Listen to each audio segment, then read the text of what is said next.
Haverá um grande júri para o qual ela encaminhará este caso assim que tiverem coletado todas as informações. A investigação sobre a morte de Nolan Wells, de 18 anos, está ganhando velocidade conforme está sendo noticiado.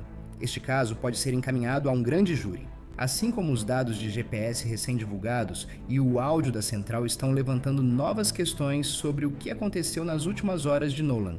Vamos analisar tudo isso e o que isso pode significar agora. Bem-vindo ao Sidebar, apresentado por Law and Crime. Eu sou Jesse Weber. Precisamos falar sobre uma nova fase importante que estamos entrando agora na investigação da morte de Nolan Wells. Você se lembra do jogador de futebol americano universitário de 18 anos que desapareceu durante um passeio de barco com amigos no fim de semana de 4 de julho a caminho da ilha Horn, ao largo da costa do Golfo do Mississippi? O corpo dele foi achado perto dali 2 dias após seu desaparecimento. Agora, a família se reuniu com o promotor e está sendo noticiado que essa investigação pode ser encaminhada para um grande júri. Se isso for verdade, estamos um passo mais perto de possivelmente descobrir quem, se é que alguém é responsável pela morte de Nolan ou se alguém cometeu algum crime relacionado a essa investigação. Só para esclarecer, não digo que seja o caso, mas ao ouvir que pode ir a um grande júri, é nisso que você deve pensar, certo? Porque quando você pensa em um grande júri e em possíveis crimes, isso pode significar uma série de coisas. Mas não vamos esquecer, ainda há muito mistério que precisa ser resolvido aqui. Elementos-chave da linha do tempo ainda parecem estar sendo debatidos. Evidências importantes ainda não foram totalmente analisadas. E nós também, e talvez o mais importante, ainda não sabemos a causa oficial da morte de Nolan. Nós não sabemos quando os resultados da autópsia independente da família serão divulgados. Na semana passada, esperávamos trazer essa atualização em 10 de julho, quando o advogado Ben Crump disse que esperava os resultados preliminares. Porém, ainda seguimos sem informações. Crump afirmou que cancelamentos de voos dificultam o transporte do corpo de Nolan para Washington, D.C. para o exame. E, ao mesmo tempo, também não há resultados de autópsia divulgados como parte da investigação oficial do Estado. Na última verificação, os laudos toxicológicos ainda estão pendentes. Só para esclarecer, na semana passada, o xerife do condado de Jackson, John Ledbetter, disse que não há motivo para suspeitar de crime. Não há razão para acreditar que essa conclusão ou crença tenha mudado. Porém, investigações evoluem e estamos aprendendo algumas coisas. Mas aqui está outra grande atualização sobre a qual precisamos falar. Ficamos sabendo por Ben Crump, novamente o advogado da família, que o telefone de Nolan passará por uma chamada análise conjunta, ou seja, tanto os investigadores do Estado quanto os próprios peritos da família vão analisar o telefone. Então, isso pode ser um divisor de águas aqui. Isso realmente levanta questões sobre como isso vai funcionar. Isso realmente levanta questões sobre como as evidências estão sendo processadas. Isso contamina as evidências de alguma forma? Como se faz essa investigação dupla? E, pelo que dizem, a família acredita que dados podem ter sido apagados daquele telefone. Isso levanta uma questão interessante, como por que Nolan não estava com o telefone. Já discutimos isso. Se você vai entrar na água, talvez não leve o telefone e o deixe a bordo. Por outro lado, se ele planejava sair para ver essa garota, como dizem, por que não levou o telefone? Ficam algumas perguntas interessantes. E também devemos ressaltar que o telefone está atualmente nas mãos dos investigadores independentes de Crump. É isso que as reportagens sugerem. E, aliás, a família recuperou o telefone de Nolan usando o aplicativo Life 360 e aparentemente eles estão com ele desde então. E aí temos isso. Isso também é importante. Essa é uma grande atualização. Novos detalhes sobre a linha do tempo da morte de Nolan estão surgindo. O que quero dizer com isso? A NBC News conseguiu o áudio do que parecem ser os amigos de Nolan pedindo ajuda quando o barco em que ele estava em apuros. Ouça isso. Estamos afundando. Vocês podem, por favor, vir? Está todo mundo a bordo e com boa saúde? Caso contrário... Sim, todo mundo fala muito. Com base nas reportagens da NBC News e do New York Post, o barco provavelmente tinha 7 pessoas a bordo e começou a ter problemas por volta das 4 da tarde. O operador do barco disse: "Estamos na ponta oeste de Horn e a bomba de porão parou. Quero evitar que o barco afunde e seja rebocado de volta. Ele teria sido rebocado por cerca de 5 quilômetros. Aumentou a velocidade menos de 1 hora depois. Vamos falar mais sobre isso." Segundo John Ledbetter, xerife do condado de Jackson, Nolan não voltou naquele barco. Não sabemos ao certo se Nolan estava naquele barco durante a ligação ou se ele já havia saído do barco naquele momento. Mas veja, pelo que podemos perceber, o que parece que sabemos é que em algum momento entre aquela ligação e as 4h31 da tarde, quando o barco partiu, parece que Nolan já não estava mais com eles. Então, o que ocorreu nesse intervalo? Ei, rapidinho, olha, o verão chegou. O verão é uma época de tranquilidade, dias mais relaxados, e você vai querer peças confortáveis, por isso eu preciso te falar sobre a Quincy. No verão, prefira roupas respiráveis e práticas. As calças e camisas de linho 100% europeu da Quincy oferecem isso a partir de 34. As camisetas e suéteres leves de algodão deles são macios, fáceis de usar e ideais para noites de verão frescas. E olha, como a Quincy trabalha diretamente com fábricas éticas e elimina os intermediários, você paga por qualidade, com um preço de 50% a 80% menor do que outras marcas semelhantes. Se busca camisetas de algodão para o verão, escolha a Quincy. Elas combinam com tudo. E eu tenho a sensação de que você vai usar essas peças mais de uma vez, mais do que qualquer outra coisa no seu guarda-roupa. Então, facilite o seu guarda-roupa de verão. Acesse quincy.com/quincy.com lawcrime para frete grátis no seu pedido e devoluções em até 365 dias, agora disponível no Canadá também, aliás. É QUINC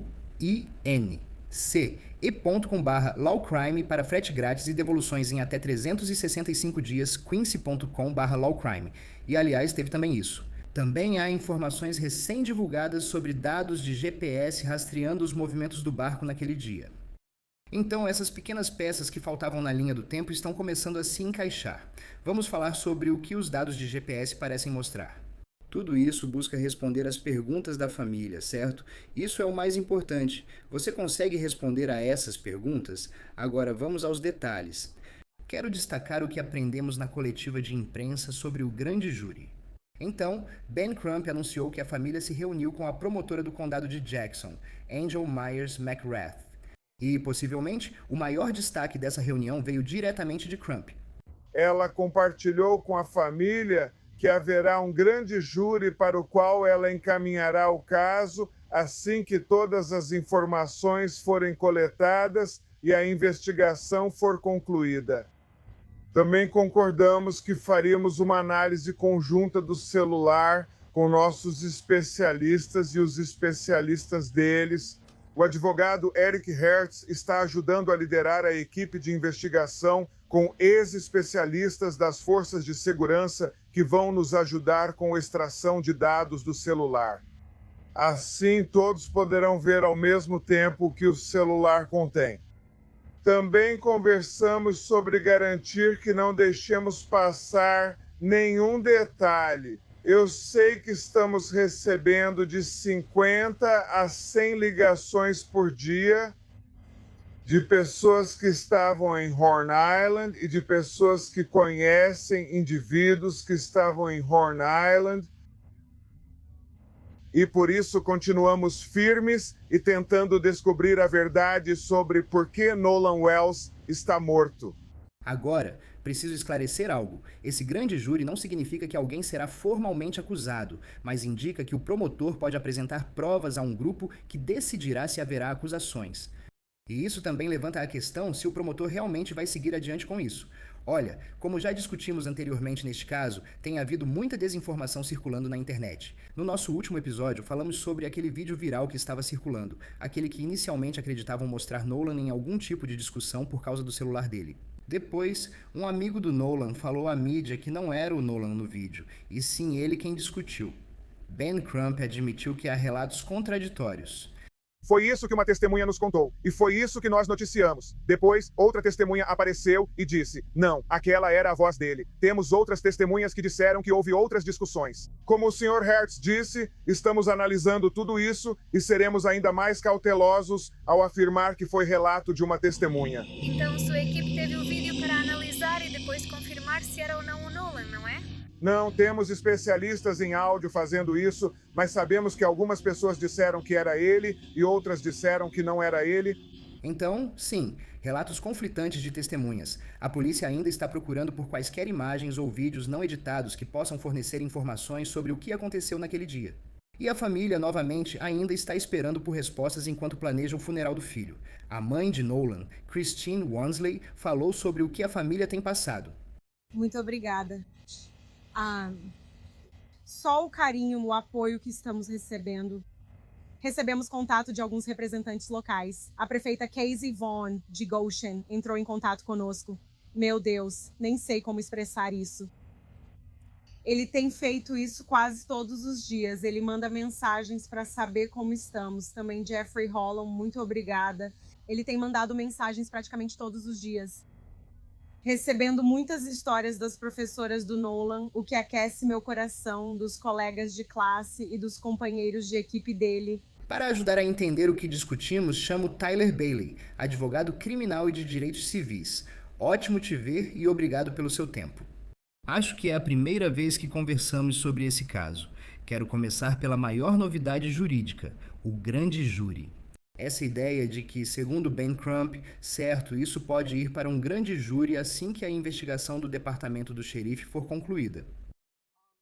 Como você acha que isso seria? Quero dizer, o que o grande júri poderia estar analisando aqui? Que tipo de evidência? Quais possíveis acusações? Bem, idealmente, eles deveriam analisar todas as evidências relevantes aqui que poderiam levá-los a concluir se acreditam que há causa provável suficiente para acusações criminais ou não, e não ser um grande júri que recebe informações específicas de forma tendenciosa. E eu acho que isso é uma grande novidade, porque, inicialmente, sabemos que o xerife anunciou, acredito que há cerca de uma semana, que eles não suspeitavam de crime. Acho que essa investigação independente e a pressão ajudaram o promotor a chegar a outra conclusão, resultando em um acordo de levar o caso ao grande júri. Então, pode ser mensagens de texto, pode ser a ausência de mensagens de texto, pode ser dados do celular, podem ser depoimentos de diferentes testemunhas que possam testemunhar. Ou seja, você diz que qualquer um vê uma manchete como "Meu Deus, estão falando de acusações de homicídio", mas nem sempre é assim. Pode envolver investigação como adulteração de provas ou enganar a polícia. Não digo que isso ocorreu, mas é o que você sugere. Certo? Qualquer coisa que seja uma acusação criminal relacionada ao desaparecimento e à morte desse jovem aqui pode ser uma acusação criminal, pode ser obstrução da justiça. Tudo bem, você pode ter algumas pessoas que ajudaram depois do crime. Não sabemos se será homicídio ou assassinato, mas podem haver acusações criminais. A família só pede uma investigação justa para conhecer a verdade. Falando sobre a possibilidade de uma acusação de homicídio, olha, é difícil para mim dizer qualquer coisa sobre isso, porque não temos muitas informações. Não temos a causa da morte. Mas também temos a realidade de que, se alguém é encontrado na água dessa forma, pode ser difícil saber se houve trauma por objeto contundente. Pode ser difícil saber se alguém foi jogado na água ou afogado, não é? Digo, isso pode ser complicado para os legistas avaliarem. Quais são as possíveis acusações de homicídio aqui? Existe uma teoria do caso em que, se eles não conseguirem provar que alguém matou Nolan, mas que foi negligente de alguma forma, que teses poderiam embasar uma acusação de homicídio pelo que aconteceu com Nolan? Sei que estamos especulando, mas quero entender se poderíamos ver homicídio culposo por negligência ou assassinato. Não sei. Bem, ainda há muita coisa que não sabemos, mas sabemos que houve algumas declarações sobre uma discussão, se era Nolan na discussão ou outra pessoa. Então não sabemos se houve algum tipo de altercação ou briga. Não houve interrogatórios por parte das autoridades das pessoas que estavam com ele no dia seguinte, certo? Pelo que sabemos, as autoridades não interrogaram nenhuma dessas pessoas que estavam naquele barco na ilha com Nolan Wells. Então, a gente não sabe o que aconteceu, se foi uma discussão, se foi uma briga, se eles sabiam que ele estava em uma situação em que não podia nadar e se defender sozinho na água. Então, tudo isso são coisas que a gente não sabe. Esperamos que, com essa investigação independente e, se possível, com o Departamento do Xerife e o Ministério Público, obtenham informações para chegar a uma conclusão definitiva. E para esclarecer, quando dizemos que não sabemos, é porque, apesar de existirem reportagens e relatos de envolvidos sobre conversas com a polícia, não há um relatório oficial ou coletiva confirmando que pessoas específicas foram entrevistadas. Foi isso que elas disseram. Eles não são suspeitos, estamos apenas lendo nas entrelinhas. Só quero recuar um pouco. É significativo que o promotor tenha se reunido com a família ou com o advogado da família? Isso é comum? Isso significa algo para você? Quero dizer, estamos meio que pulando etapas aqui e dizendo que é possível que provas sejam apresentadas a um grande júri, mas também pode muito bem não serem apresentadas a um grande júri. Fico curioso, quão significativo é o fato de que, segundo relatos, o promotor se reuniu com a família? Essa promotora afirmou que costuma se reunir com famílias que perderam entes queridos. Foi algo que ela realmente disse. Mas, nesse caso, você tem um xerife que disse inicialmente que não houve indícios de crime, e depois a família exigiu uma investigação independente. E então você tem uma reunião entre a família e o advogado da família. Isso é muito significativo. Eu acho que isso mostra que a pressão pública e a atenção nacional para essa região do Mississippi fizeram o promotor mudar um pouco a abordagem. Ela está lidando com isso ao se reunir com a família da vítima e até mesmo chegando ao ponto de fazer algumas coisas em conjunto com a família da vítima e o advogado deles. Isso não é comum em situações como essa. O que isso diria para você se eles não convocarem um grande júri, se eles não apresentarem provas a um grande júri, ou se apresentarem provas a um grande júri e o grande júri decidir não indiciar? São duas partes nisso. O que isso sinalizaria para você? E B, nós saberíamos sobre qualquer uma dessas coisas? Os procedimentos do grande júri são sigilosos. Então, por exemplo, não haverá cobertura da mídia sobre o grande júri. Advogados de defesa não têm permissão para estar lá. O advogado da família da vítima, Ben Crump, não poderá estar lá. Será o promotor que apresentará o caso ao grande júri que foi convocado. Se eles decidirem não apresentar acusações, inevitavelmente haverá questionamentos. Alguns podem questionar se o grande júri recebeu informações direcionadas para concluir que não havia indícios suficientes para a prisão. Acredito que, se encontrarem indícios para acusações criminais nos materiais apresentados, isso confirmaria algumas dessas suspeitas que tantas pessoas têm sobre como isso foi conduzido e todas as lacunas aparentes nesta investigação e nas consequências da morte de Nolan. Mas o promotor pode escolher não levar o caso ao grande júri, e mesmo que haja acusação formal, ele é obrigado a prosseguir com o caso? Promotores têm discricionariedade e não precisam levar o caso ao grande júri. Pelo que entendi, eles concordaram em apresentar provas ao grande júri de qualquer forma, mas o promotor pode decidir: não faremos isso, pois não vemos nada. Então eles têm discricionariedade para apresentar acusações, não apresentar acusações, apresentar provas a um grande júri ou não. Normalmente, quanto tempo leva para um grande júri chegar a uma decisão depois que um caso é apresentado? Depende muito, não dá para saber. Vai variar conforme o número de testemunhas e provas apresentadas ao grande júri. Então, é meio cedo demais para especular quanto tempo o grande júri ficará reunido ou o que eles vão ouvir. Acho que há indícios de que eles talvez nem tenham chegado a esse ponto. Pelo que sei, o boletim de ocorrência ainda não foi entregue à família. Esses documentos geralmente são disponibilizados em até 72 horas após a morte ou incidente. A família ainda não recebeu o boletim de ocorrência. Ainda há dados do celular que, pelo que eu sei, precisam ser coletados pelo menos do telefone de Nolan Wells. Então, ainda pode levar algum tempo até que um grande júri seja realmente convocado. Quero passar para a próxima parte. Como mencionei, a NBC News obteve um áudio do que parecem ser amigos de Nolan pedindo ajuda para o barco, que aparentemente tinha problemas. Quero que ouça. Estamos afundando. Podem vir? E todos estão a bordo e bem de saúde, fora isso? Sim, todo mundo fala assim. Tyler, isso é significativo. Isso é uma peça importante desse quebra-cabeça. O que isso te diz sobre essa ligação relatando o barco em que, ao que tudo indica, Nolan esteve em algum momento? Está tendo problemas. Quem ligou disse que todo mundo está a bordo. De novo, não sabemos ao certo se Nolan estava a bordo durante essa ligação, mas, novamente, acho que é significativo que isso esteja acontecendo. O que isso te diz? É muito significativo.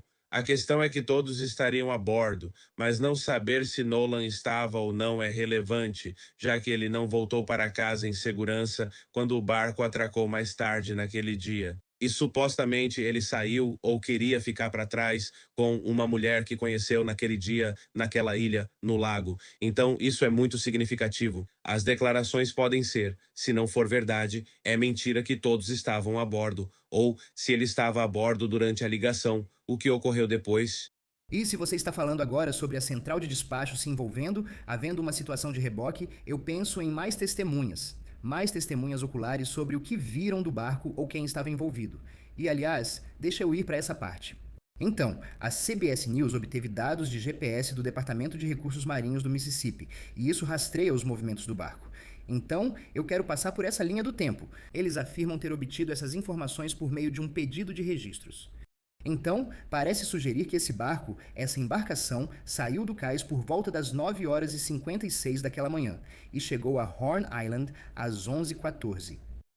De acordo com os dados do GPS, o barco então teria saído de Horn Island às 16h31 daquela tarde, retornado ao cais de onde partiu originalmente, depois seguido para o Fort Bayou por volta das 17h52, antes de retornar ao cais às 18h06. Mais tarde naquela noite, o barco entrou na rampa para barcos do Fort Bayou às 19 horas e 19 seguiu por terra, o que sugeriria que ele possivelmente foi rebocado por um veículo até a residência do proprietário. E só para colocar isso em perspectiva, acredito que Ben Crump afirmou que Nolan foi visto pela última vez na ilha às 15 horas. Tyler, o que você tira desses dados de GPS?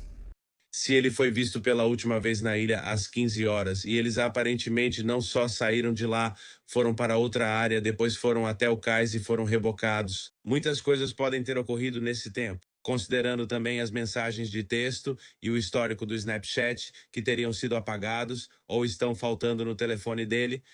Então, há muito tempo para as pessoas acertarem suas versões, conversarem talvez com advogados ou outras pessoas sobre qual deve ser a narrativa quando chegarem. Estou especulando porque não sabemos nada, já que não houve interrogatório dessas pessoas. Não houve declarações oficiais emitidas, mas está claro que houve um período significativo de tempo entre o barco partir, a última vez que Nolan foi visto, e esse barco retornar ao seu dono original.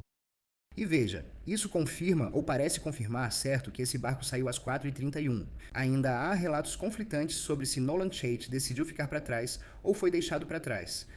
Esses dados detalhados de GPS terão um papel importante, ao que parece.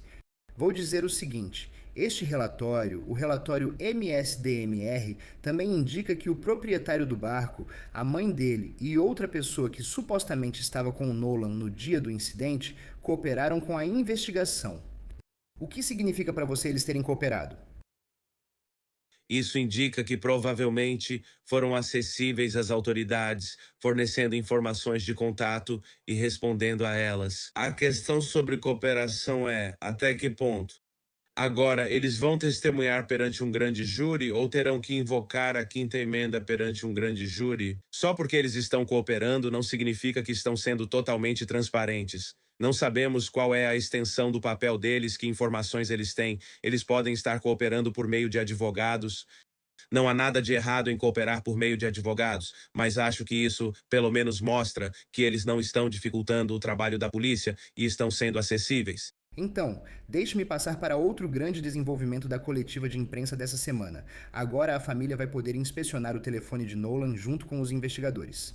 Vai haver essa inspeção conjunta onde ambos os lados vão ver o conteúdo ao mesmo tempo. Tyler, isso é incomum? Vamos começar por aí.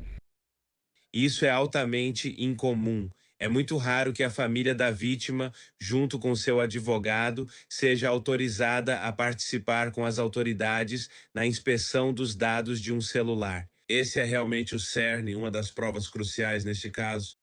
Eu não acho que isso teria acontecido sem toda a conversa que está rolando pelo país sobre como essa investigação se desenrolou. E isso mostra que há uma certa desconfiança entre a família e as autoridades aqui. E pelo que eu entendi, não tem havido a melhor comunicação entre o promotor, as autoridades e a família. Então, a concessão de permitir uma inspeção conjunta, eu acho que é uma tentativa do governo ou do Estado aqui de tentar recuperar um pouco dessa confiança com a família da vítima. E eu também achei incomum, se a reportagem for verdadeira e se isso for preciso, que a família esteja em posse desse telefone e ainda não o tenha entregue às autoridades. Quer dizer, talvez isso não seja verdade, mas é o que a reportagem parece sugerir. Eu diria de novo que isso é um tanto incomum. Mas também, como isso funciona? Como exatamente funciona uma inspeção conjunta?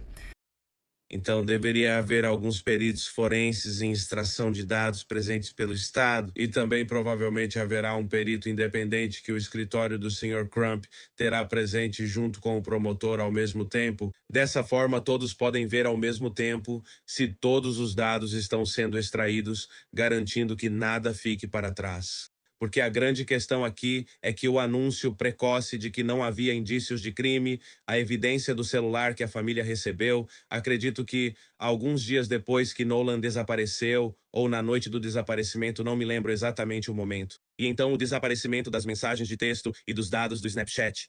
E ao permitir peritos de ambas as partes, ou uma extração conjunta de dados ao mesmo tempo, isso vai ajudar a família a se sentir confortável, sabendo que todos os dados estão sendo analisados, não está sendo feito de forma fragmentada. Porque muitas vezes eu vi casos em que houve uma extração de dados do celular e o Estado diz: bem, essas outras informações foram apagadas, não podemos recuperá-las. Mas isso não é normal, porque um perito forense pode ver o que foi apagado, o que foi alterado nos dados. Isso pode apresentar um problema jurídico quanto à prova? Se várias pessoas mexeram no telefone, isso contamina a prova de alguma forma?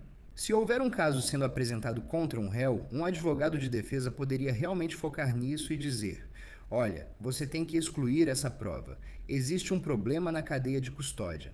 Ou você diria: olha, evidências digitais são diferentes. Não é como uma peça de roupa, certo? Quero dizer, me fale sobre isso. O advogado de defesa pode, dependendo do que acontecer aqui, digamos que haja acusações criminais e que sejam de homicídio ou algo muito sério ou substancial. E esse caso vai a julgamento. O advogado de defesa provavelmente usaria isso para tentar excluir esses dados.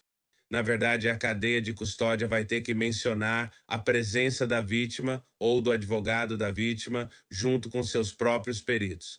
E o júri deve ter permissão para ouvir isso, e eles podem dar a essa prova o peso que julgarem adequado. Mas, se não for excluída, certamente será uma questão em um julgamento criminal que pode influenciar, você sabe, se o júri acredita que é uma prova sólida ou se talvez ela possa ter sido influenciada pela presença da família. Acredito na família e em como conduzem sua investigação independente, que acredito ter levado à possível convocação do grande júri. Nada disso teria acontecido sem os esforços que eles fizeram, e eu acho apropriado que haja uma extração conjunta para essa circunstância.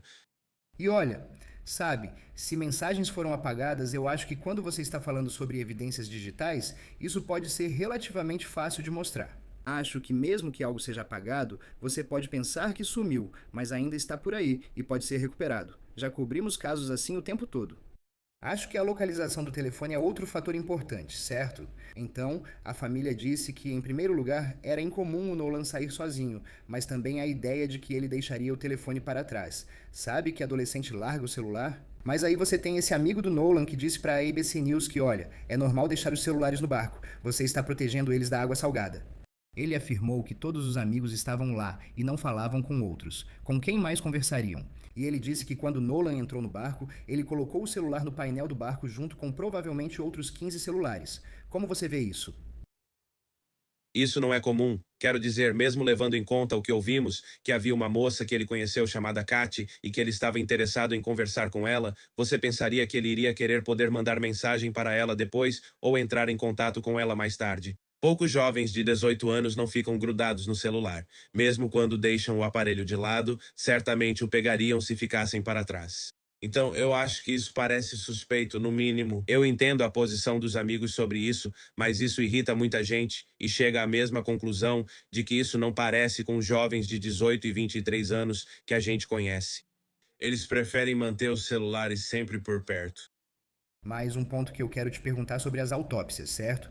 Então, temos duas coisas acontecendo aqui. Estamos esperando o resultado de ambas, certo? Estamos esperando pela autópsia do Estado. Eles parecem aguardar os relatórios de toxicologia. Mas, pelo que tudo indica, a família está tentando fazer essa autópsia independente lá em Washington, D.C. O que devemos pensar sobre esses possíveis dois exames de Nolan? Se houver uma diferença gritante entre os exames, seja o exame do Estado concluindo que foi simplesmente um afogamento, sem nenhuma evidência de crime, estrangulamento ou luta, em contraste com uma investigação independente da família que mostra o contrário, acho que isso levanta algumas suspeitas.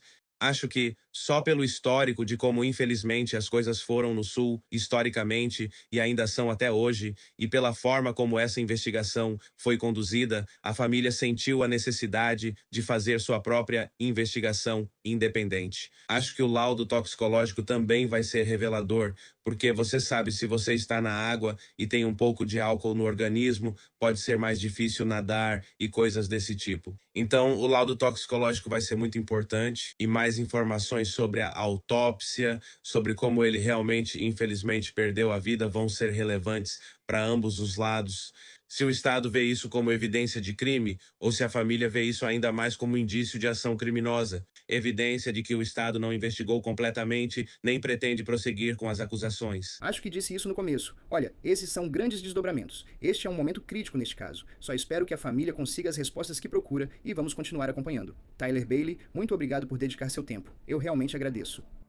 Sempre à disposição. E é isso que temos para vocês agora aqui no Sidebar, pessoal. Muito obrigado por nos acompanharem. E como sempre, por favor, inscrevam-se no YouTube, Apple Podcasts, Spotify, onde quer que vocês ouçam seus podcasts. Vocês podem nos assistir no Peacock da NBC. Para me seguir, estou no X, Instagram e no meu programa da News Nation Jesse Weber Live, de segunda a sexta, às 23 horas, leste dos Estados Unidos. Até a próxima!